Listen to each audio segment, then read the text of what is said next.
Welcome to another broadcast of Philosophic Perspectives with Arthur D. Schwartz on the ArtistFirst Radio Network. All past broadcasts are available as free downloads. Visit the archive sections at ArtistFirst.com. And now here he is, your host, Arthur D. Schwartz. Hello, everybody. Welcome back. Tonight, we're going to have a kind of a long conversation about a lot of different things. I wanted to fill you in with what's coming up in this show of mine, this new of mine, and but I want to get actually. Let me just back up for a second, because I'd like to invite anyone interested to give me an email to course of the show, radio@arthurdschwartz.com, and so I can sort of integrate that with the rest of the show. So I want to begin today to get the ball rolling by commenting on the fact that philosophy probably leads all the disciplines in terms of talking about what it actually is. So the question is, like, what is philosophy? Is actually a serious academic question. Not, you could say that too, probably about what is art, I would say, or what is science. And art particularly is probably a close parallel to that. However, philosophy has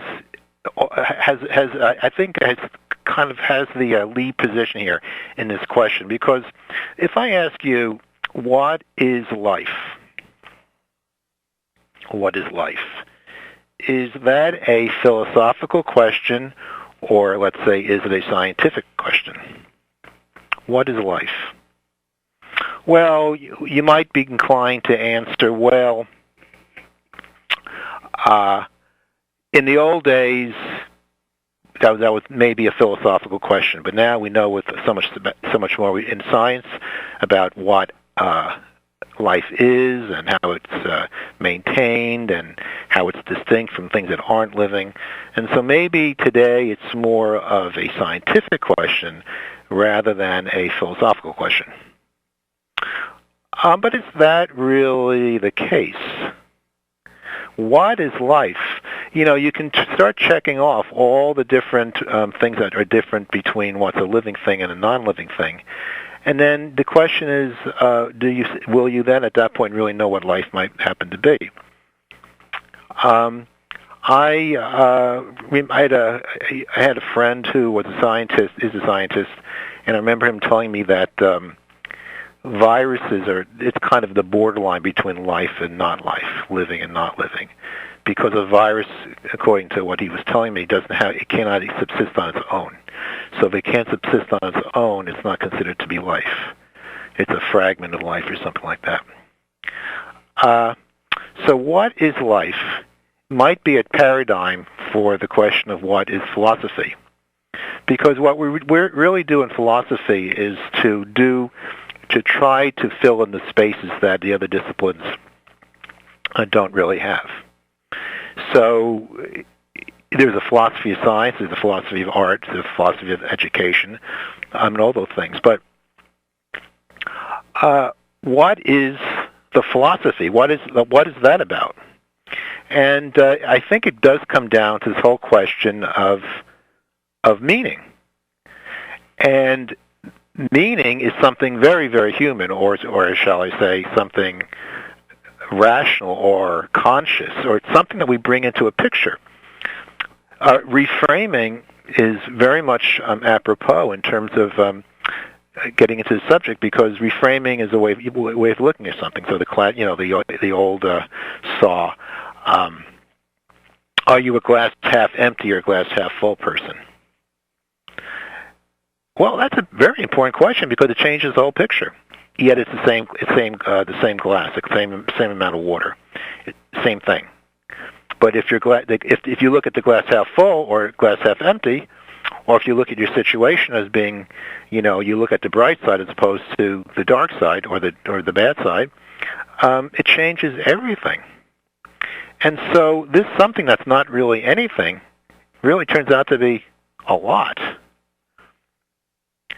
And I think that's what philosophy does. It's really, it is the human side of existence, the conscious side. Now, I think philosophy and art are very connected. I think the difference between, they both have to do with expression. They both have to do with bringing meaning into experience. The difference is that, at least in terms of the visual arts and the arts that are not audio, because it's about what I'm about to talk about, language. Philosophy is the language of expression, whereas art may not be. Of course, there could be art in movies, for example, where there's a lot of language as well. So anyway, the thing gets to be really a mixed bag, doesn't it? And so what is life is actually a question that you can spend your whole life talking about. In fact, arguably, we do. Now, okay, so I wanted to open with that, and as I do, I'm just going to do something right here. As I do, I'm going to, I want to talk to you about what I have in mind for the rest of, for this program. And I welcome all feedback. Talking about perspectives. And one of the definitions of philosophy, my definition that I've given it is philosophy is the search for rational perspective. So once again, that's meaning, because meaning is philosophy tries to get meaning out of things by putting into a rational context. Some other pursuits for meaning might not do that. It's one of the things that distinguish philosophy, because it is supposedly, or at least it intends to be, rational. And so the search for rational perspective is something that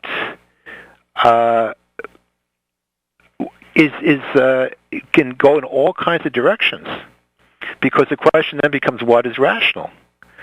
So what is meaningful? What is not meaningful? And so when we ask questions like this in philosophy, sometimes, particularly when you're dealing with things like metaphysics or epistemology, which is theory of knowledge, or philosophy of science for that matter, we run into these questions that many would reject as irrational. So, for example, UFOs. I personally believe that there seems to be more to UFOs than simply swamp gas and things like that. But no real proof, for example, something that can be proven like if you prove something in a laboratory. But there's a lot of other kinds of evidence. But then again, guilt and innocence in a courtroom is not necessarily done with exactitude.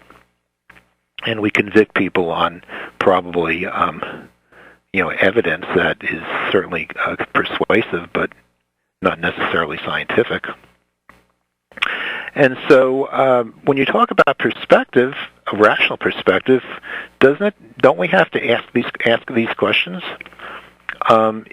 Is it okay to simply dismiss UFOs as being, just crackpot stuff, ridiculous stuff? Now, on my next show, in 2 weeks from tonight, I'm going to be talking to an author who's written a number of books on the afterlife. John McGinnis. I'll be talking to John McGinnis in a couple of weeks, and the book that we're going to be talking about is called Heavenly Women, Heavenly Laughter. And some of the cases he presents are just very, very persuasive. And I don't know if some of you had seen recently the story that was on NBC News where a young boy of 10 seemed to have a memory of some kind of in the film business or the movie business. and Hollywood stuff and all that. And anyway, in any case, they did some investigation. They hired somebody, and they were able to locate a picture of a man, and who he identified as his former self. And it was persuasive to the point that he actually corrected the death certificate, because the man he said he died when he was 61, I believe, and his certificate said 59, and then further investigation proved the boy to be correct. So what I'm getting at here is, are these questions, an afterlife or reincarnation or UFOs, or doing things that supposedly can't be done scientifically because they break the laws of science, are we able to simply reject them because they're not rational? But the search for rational perspective means that there are many perspectives. And so, as the host of a show called Philosophic Perspectives, you get the idea that a multitude of perspectives is something that's very important to me, and I'm going to pursue those perspectives, and not necessarily along conventional lines. I think that's what philosophy is all about. Seriously.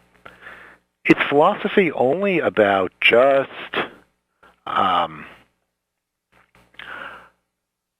commenting on the status quo, or not trying to rock the boat, just staying within terms of the pond, you might say, that we're swimming in? Our philosophers like that. Is that really the main purpose of philosophy? I have no problem with just being a philosopher who tries to interpret things within the accepted paradigm. But I'm just wondering if that is really the most productive way a philosopher could spend his or her time. I think philosophy gains most of its power and most of its importance by pushing the envelope, by asking those questions, by forcing us to go a little deeper, by forcing us to question ourselves. And so I am going in this show to constantly seek ways of finding different rational perspectives. And it doesn't have to be from philosophers per se, not at all.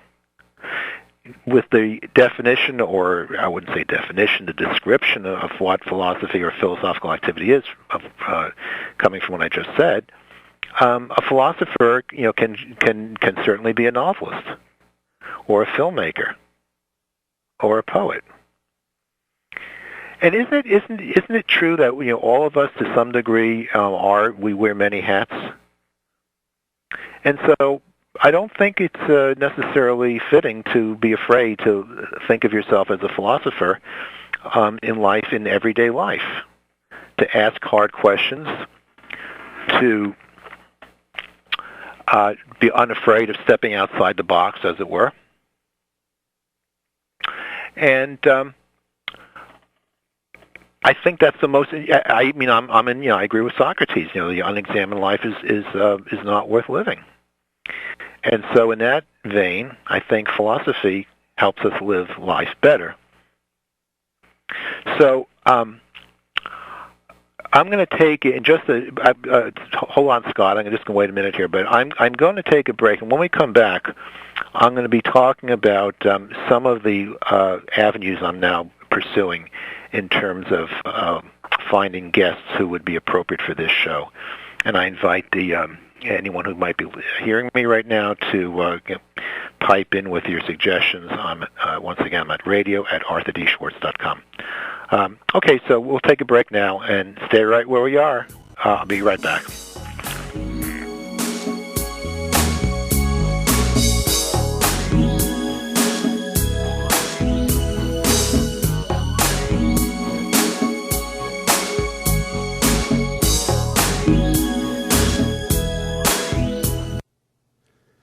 Are you a person who enjoys intellectual social interaction and finds digging deeper into the nature of things, from big issues to everyday life, an important part of the pleasure of life? Social Philosophizers is a Boston area social club for those who desire intellectual socializing. It's a club for both singles and non-singles, and for anyone who finds intellectually mingling to be the best form of social mingling. The club offers a variety of interesting venues such as philosophical get-togethers in private venues, book discussions concerning literature and philosophy, topical discussions over brunch or dinner, guest speakers, theater, after-work mixers, even long philosophical ruminations along nature trails or city streets, and more. If you live in the greater Boston area or occasionally spend time in the area, you can choose a cost-effective membership level that's right for you. Basic membership is free. Find the link on Arthur's Philosophical Perspectives show page at ArtistFirst.com or just search socialphilosophizers.com. We hope you'll join Social Philosophizers today. That's socialphilosophizers.com.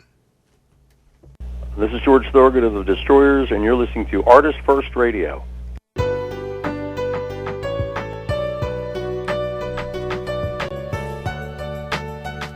You are listening to Philosophic Perspectives on the ArtistFirst Radio Network. Let's send it back to your host, Arthur D. Schwartz. Hi, back again. So as I was saying before, I'm in right now, this is a new show. This is only the third show that I've had. And I've been looking at different angles to getting a fresh perspective and a diversity of guests on the show and of topics as well. Now, I would be very interested in getting the participation of my audience. On the Social Philosophizers meetup website site that you just heard about, I have something, or I've set up something this past week called the Radio Roundtable. And what that is simply people, essentially sign on to that, and as different topics become produced, on occasion, I'm not exactly sure how frequently it would be, whether it would be, I'm thinking probably maybe 6 a year, something like that. And it would be a group discussion over the radio, and I don't think there's any particular limit, but I'm thinking of it as 10 people or less.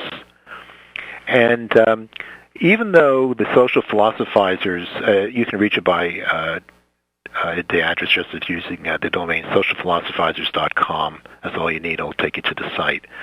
Even though it's outside of it's the Boston area, this does not have to be local to the Boston area. Anybody listening right now can sign up and make themselves available to participate in the Radio Roundtable. And to me, it would be an incredible experience to discover unique individuals that have everyday lives. And the thing about it too is, our show is roughly an hour, but I visualize, or I'm imagining this meeting off the air to probably go about a half an hour longer. So it will be an opportunity for people to chat, and whether it's local people in the Boston area, greater Boston area, or anywhere around the world, could be participating. And so I encourage you to stop by socialphilosophizers.com. Right near the top, as a highlighted event, you'll see the Radio Roundtable. It's called Radio Roundtable Members Pool, or Radio Roundtable Member Pool. That's right.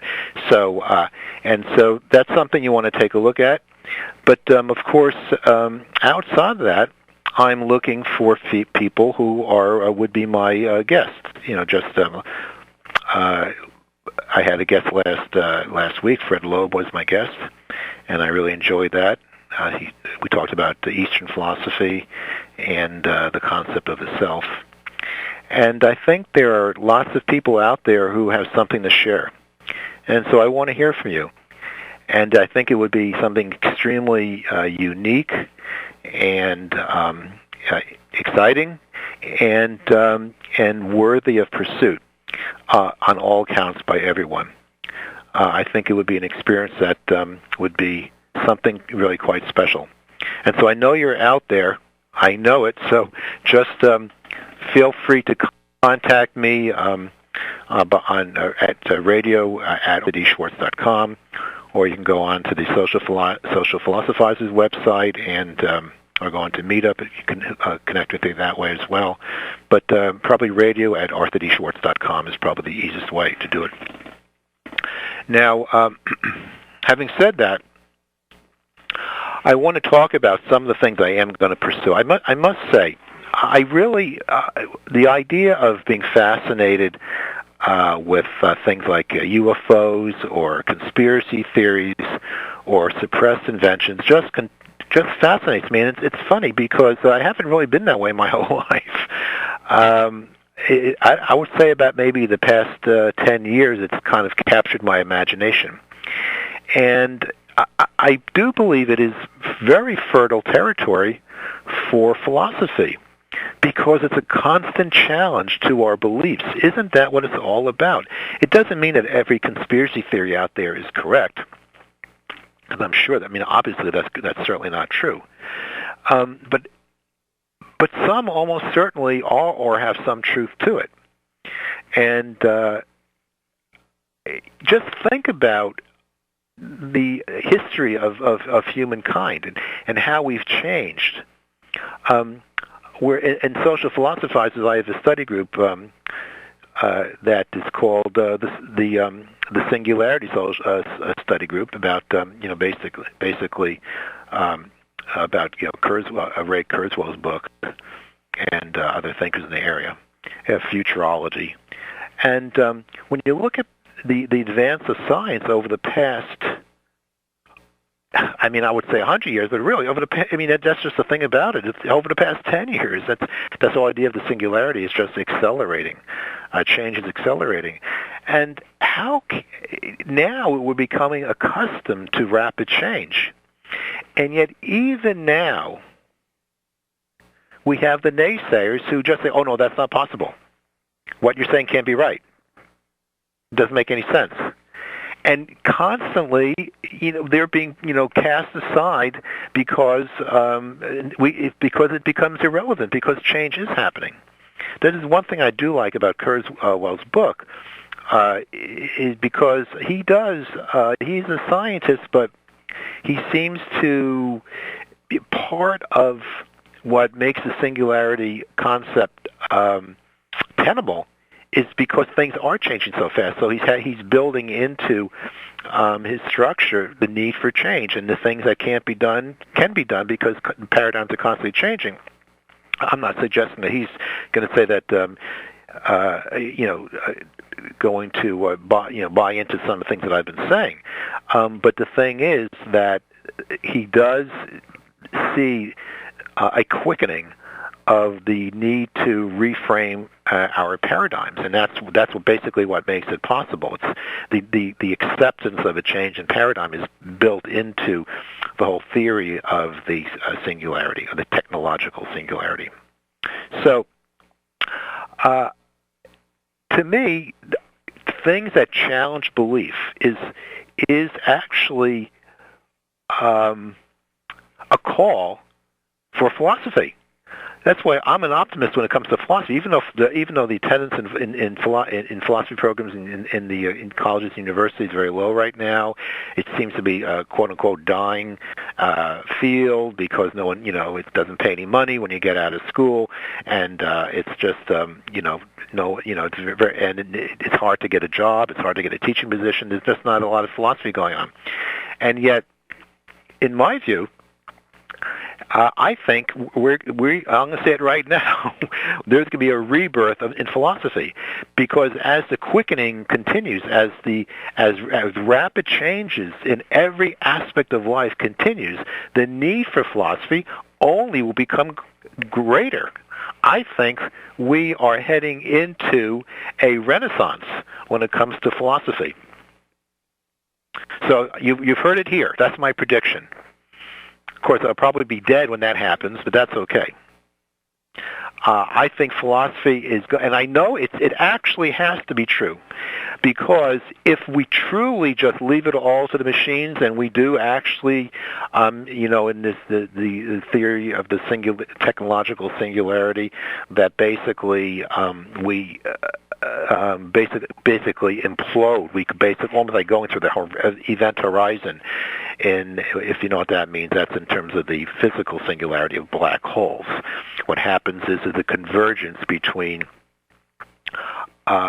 human know-how and human technology and the technology created by humans, which exceeds them exponentially. And so therefore you're breaking through the barrier, which is human intelligence, and you're exceeding it. And so then all bets are off. We basically are out of the loop at that point. There's nothing we can predict about it, because we've entered into a realm which is transcendent of our intelligence. So we've kind of created gods that we become. I don't say we're subservient to them, but one could make that case. But the thing about it is, with futurology, and I think I posted today on the Singularity Study Group, that I think I am going to change the title of the group to the Futurology Study Group. The singularity, technological singularity, will be, of course, it's still a primary focus to the group, but it will bring in a lot of other things as well. A lot of other kinds of perspectives, a lot of other sorts of future. The singularity is certainly not the only perspective, and so. But as this continues, I really see the need for philosophy growing only stronger. There is a very intimate kinship between philosophy and science. It's ironic, but it's true. Of course, the great scientists, Einstein, and the great physicists of his generation, Niels Bohr and I'm forgetting the names of the developers of the quantum mechanics, but most of them were philosophers, or they thought of themselves. They were very mystical, very spiritual many times as well, and the relationship between the two fields is really quite fascinating, because there is a point where thought and matter converge. Now that sounds like a whole other singularity. However, the difference is that I use the word thought, which doesn't necessarily translate as machine language or computer. It doesn't necessarily translate as machine-like. Thought and matter may converge. Now, Kurzweil talks about our technology permeating the entire universe, and so that our thought takes over the universe in terms of the machines and the nanobots and so forth that we would have or will have created. Well, I'm not so sure about that. I think that thought and matter are intimately related. And the machines that we create, for it to truly be effective, would have to be subservient to us, or not necessarily us. I mean, there could be thinking machines, I have no doubt.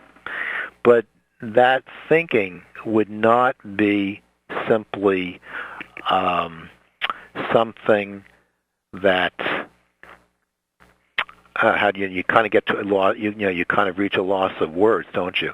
Because I don't want to trivialize it and just say, well, things kind of everything kind of becomes a singularity. Everything kind of sort of merges a little bit. Actually, for example.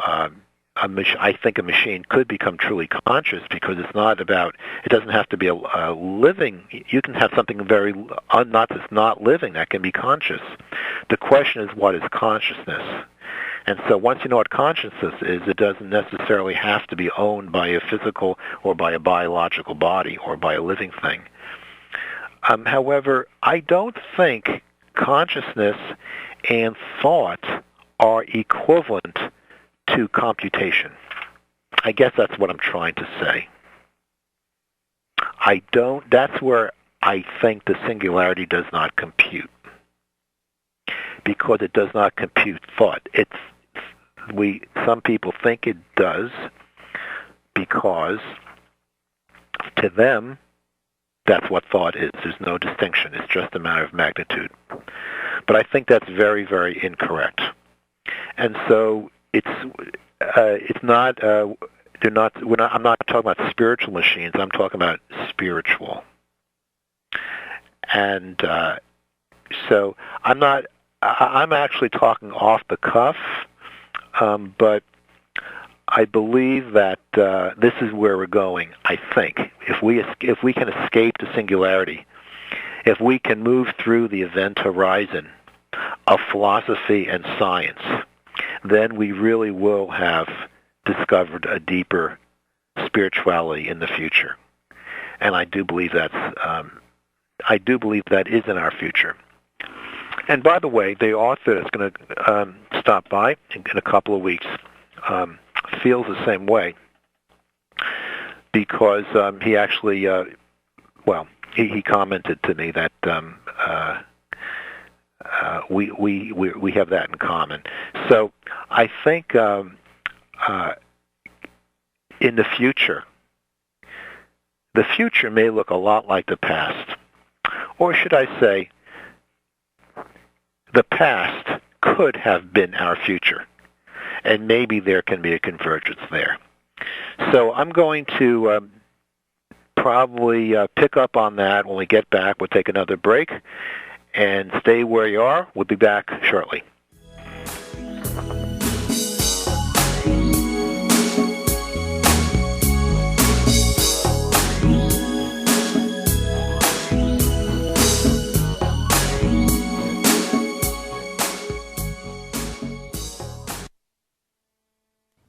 In Ethical Empowerment, Virtue Beyond the Paradigms, Arthur D. Schwartz presents an ethical theory that is a framework for evaluating moral conundrums that go beyond legalistic rulemaking, dogmatism, and preconditioned thinking. The book is as much an ethical framework for unconventional ideas as it is for staying with convention. Ethical Empowerment is a manifesto of non-doctrinaire perspective. Ultimately, the hypnotic thinking of ideology and dogmatism can only be overcome by returning to the true source and essence of morality, which is nothing less than universal love.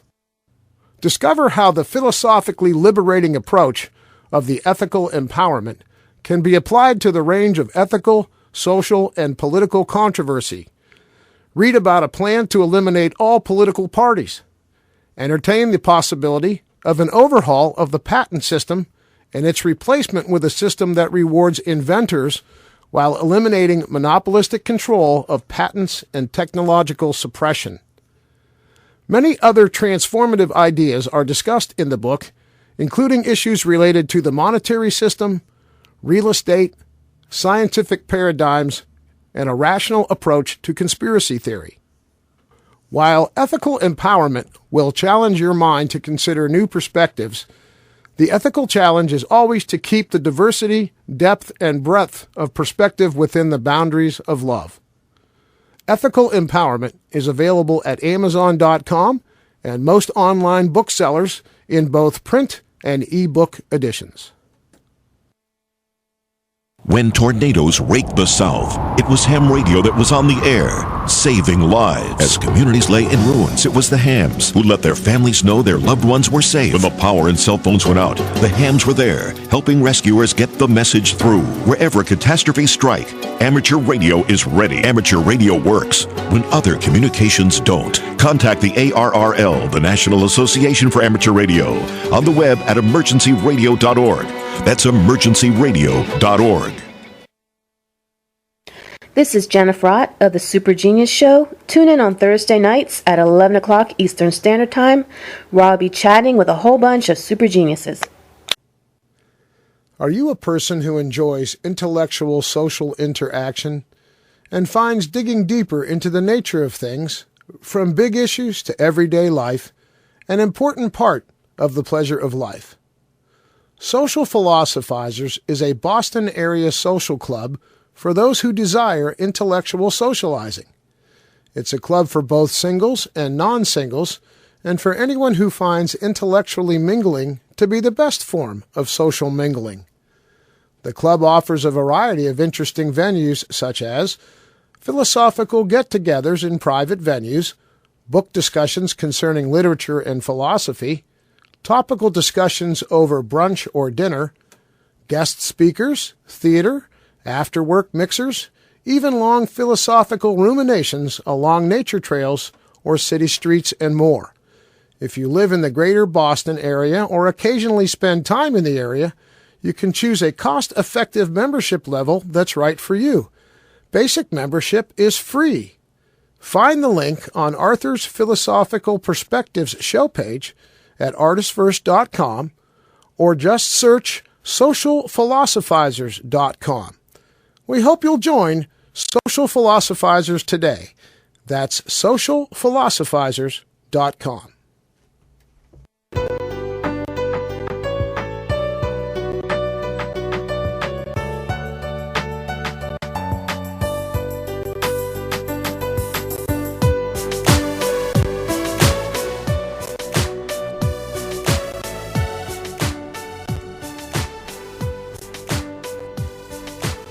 All past Philosophic Perspectives broadcasts are available as free podcast downloads.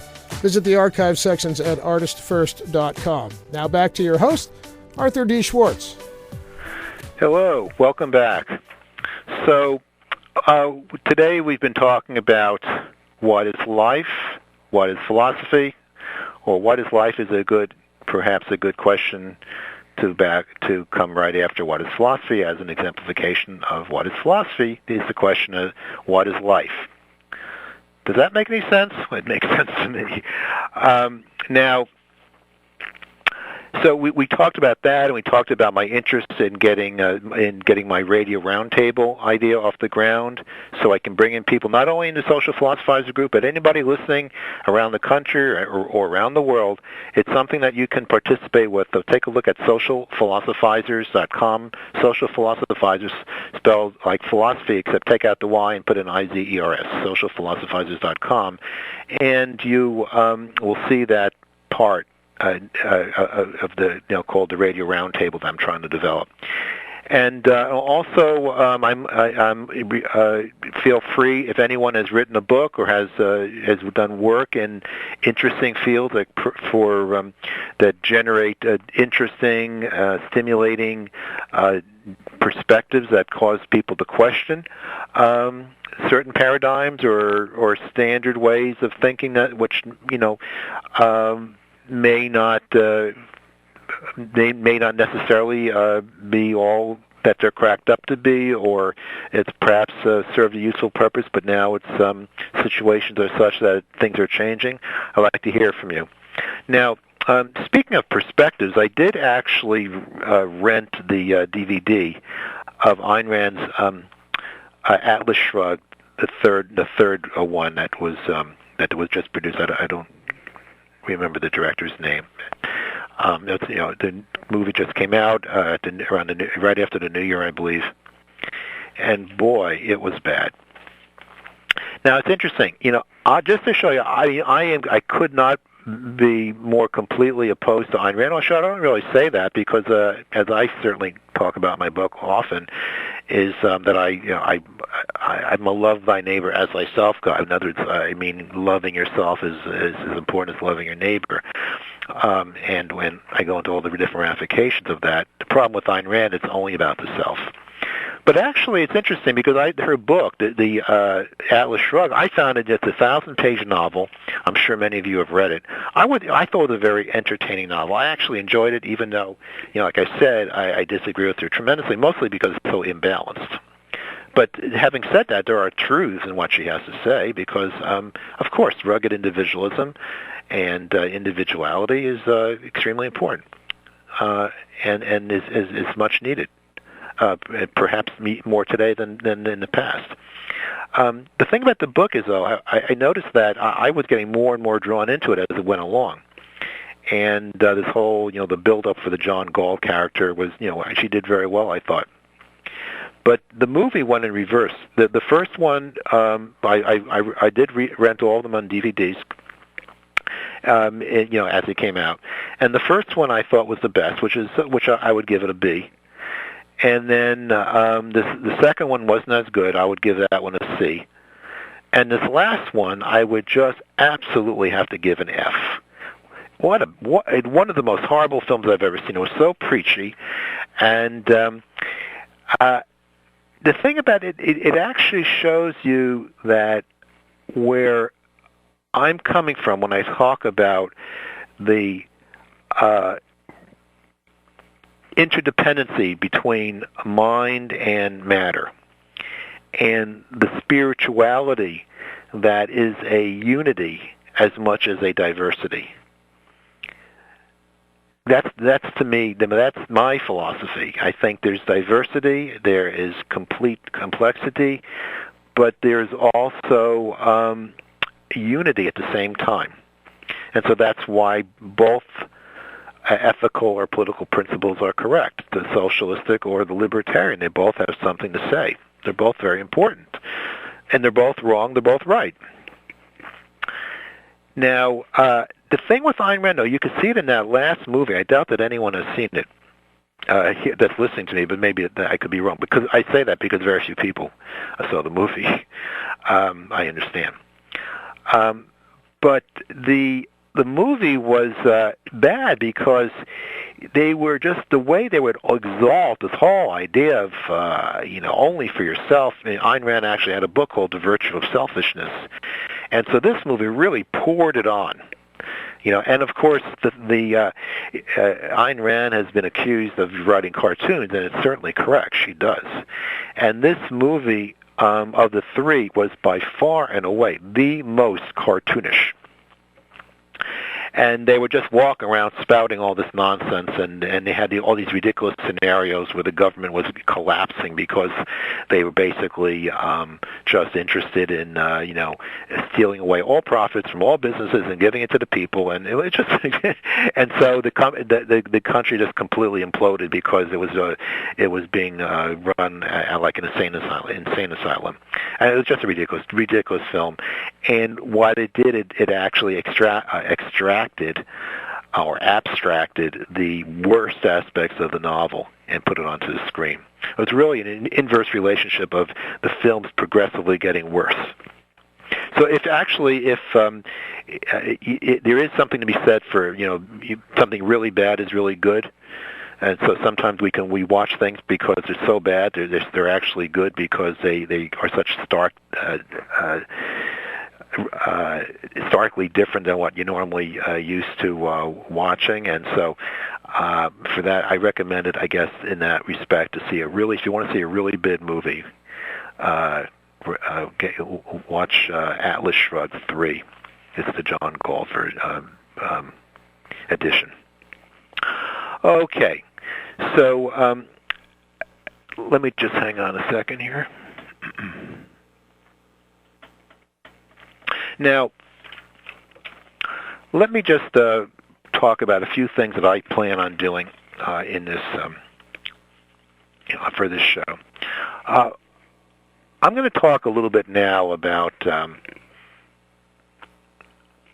the free energy question, and a question that scientists like to completely say is ridiculous. But I've done a fair amount of reading on this individual named T. Henry Moray.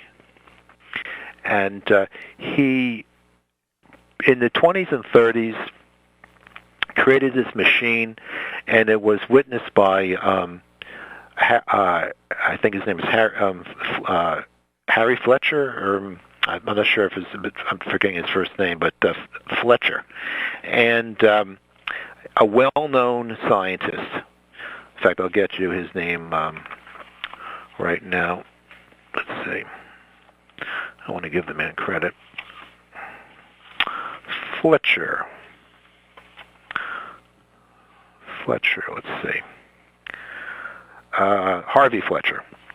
And a well-known scientist. He worked for, I think, the AT&T labs, I think.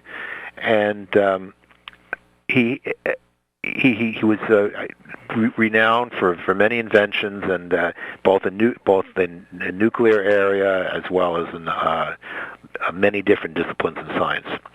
And he saw it, and he had no explanation for it. And a few years before he died, he actually signed an affidavit swearing to that effect. And when you read these stories of different things and different inventions, the T. Henry Moray. In the medical arena, there's the Rife machine, R-I-F-E, that many people swore by, but they were repressed by the powers that be. Listen, I don't know if these things work or not. The thing is, when something is,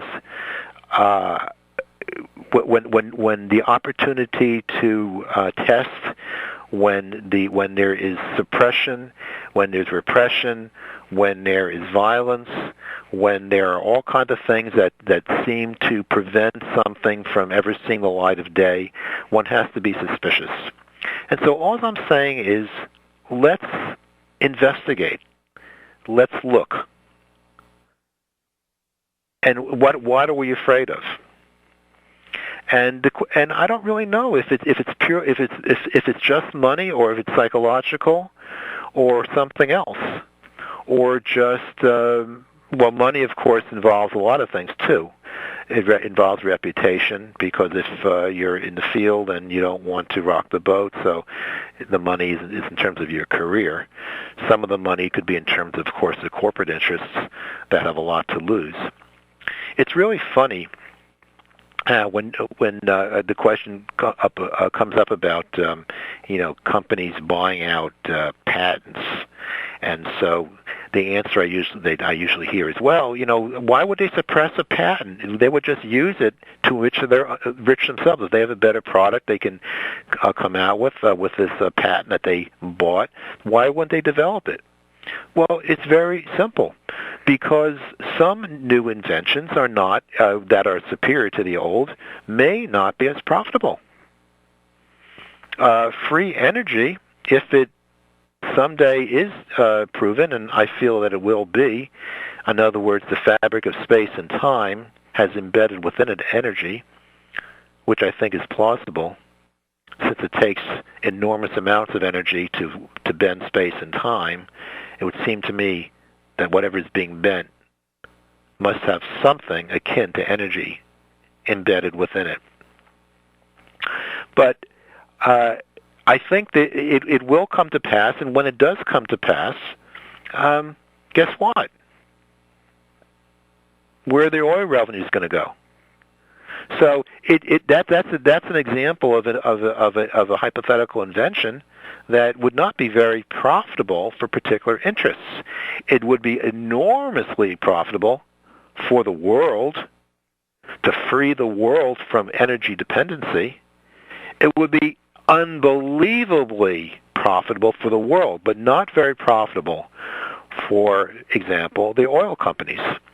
So next time you hear somebody say, well, hey, if that patent that they bought was any good, they certainly would take advantage of it. Not true, because the invention or the product that they currently are selling may be more profitable than the new and better product ever would be. And so that's the answer to the question of why a corporation would bury a patent. And patents are buried. And so that doesn't prove the case. But you see, my whole point is that at the point of view of a philosopher, of someone who wants to fairly and open-mindedly evaluate. This is true for physics, it's true for ethics, it's true for acting, it's true for teaching, it's true for anything whatsoever. That we can't better ourselves if we are afraid to get better. And that is what I think happens sometimes. The fear of getting better. Because if you're getting better, someone might suffer as a result of it. And isn't that the case? I mean, in a baseball team, you have some hotshot that comes up from the minors, and he might take away the job of the guy that's been playing second base or left field or whatever, for the last 8 or 10 years. That happens regularly. In baseball, it's expected because you have a short lifespan in the big leagues or in professional sports. But in the big wide world out there, doing something better is not always accepted with happiness and with gratitude. It doesn't seem like it should be that way, but it is, and so. Again, why I think progress does have some negative effects, does have some collateral damage, and well, I think I'm getting near the end, but I wanted to stress that again. So I'm into it. I'm looking. I've already found a few sources. I am busy with my day job and other work, so I haven't had a full opportunity to exploit my lead so far. But I did find a very fruitful source for people interested in this area of suppressed inventions. I mentioned two today. Royal Rife, R-I-F-E, that's in the medical field, and T. Henry Moray, M-O-R-A-Y, I believe, who developed a free, supposedly a free energy device back in the 20s and 30s, mostly.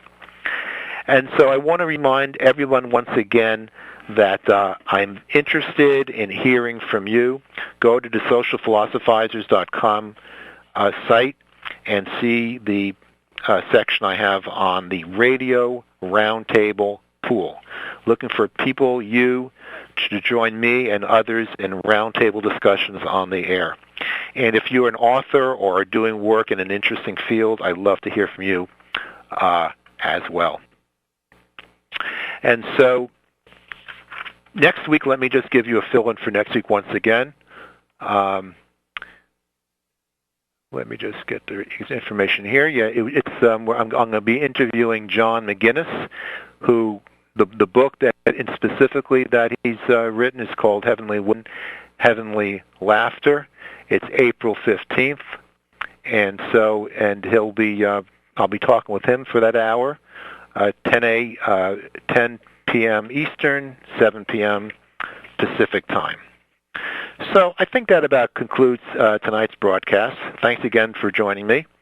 The links for my show and my book and my professional hypnotherapy and philosophical counseling practice are posted on the show page. And so once again, this is, by the way, also my website as well. Please visit that, arthurdschwartz.com. And so once again, this is Arthur D. Schwartz reminding you to live well and think deeply. Until next time, good night, everybody.